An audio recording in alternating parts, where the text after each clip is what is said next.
আগামী বছর থেকে শিক্ষার্থীদের নতুন কারিকুলামের বই পড়ানো হবে না, ফেরা হবে পুরনো পাঠ্যক্রমে। এক সপ্তাহের মধ্যেই বই ছাপানোর কাজ শুরু হবে। আসসালামু আলাইকুম প্রিয় শিক্ষার্থী বন্ধুরা, তোমাদের জন্য দারুণ সুখবর। আগামী বছর থেকে তোমাদের শিক্ষা কার্যক্রম পরিবর্তন হবে। আগে আমাদের যে কার্যক্রমে পড়াশোনা হতো, মানবিক বিজ্ঞান এবং ব্যবসা শিক্ষা শাখায় যেভাবে ভর্তি ছিল বা নবম শ্রেণী থেকে যেভাবে আমাদেরকে বিভাজন করা হয়েছিল, এখন থেকে সেই বিভাজনে তোমাদের পড়াশোনা করতে হবে এবং সেই বিভাজনে তোমাদেরকে পরীক্ষা নেবে। শিক্ষামন্ত্রী কি বলেছে দেখো, নতুন শিক্ষাক্রম বাতিল নয়, সংশোধনের চেষ্টা করব শিক্ষা উপদেষ্টা। প্রিয় শিক্ষার্থী বন্ধুরা, সেটা কেন বলেছে? কারণ তোমাদের পড়াশোনায় অনেক ঘাটতি রয়েছে এবং আগে যে পড়াশোনা হতো সেই নিয়মে তারা ফিরে যাওয়ার জন্য সেই কথাটা বলেছেন। কিন্তু কেন বলেছেন চলো জেনে নেওয়া যাক।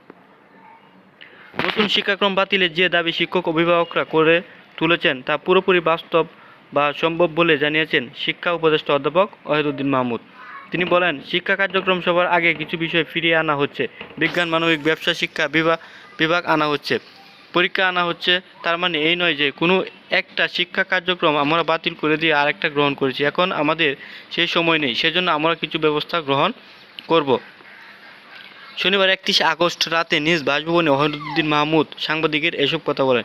শিক্ষা উপদেষ্টা বলেন, আগামী বছর সারা বছর ধরে কিছুটা যে দুর্বলতাগুলো আছে শিক্ষাক্রমে, সেগুলো সংশোধন করার চেষ্টা করব। অবশ্যই তা বাস্তবায়নযোগ্য করতে হবে। স্পষ্ট কথা হলো, কোনো কারিকুলাম বাতিল করছি না, কোনো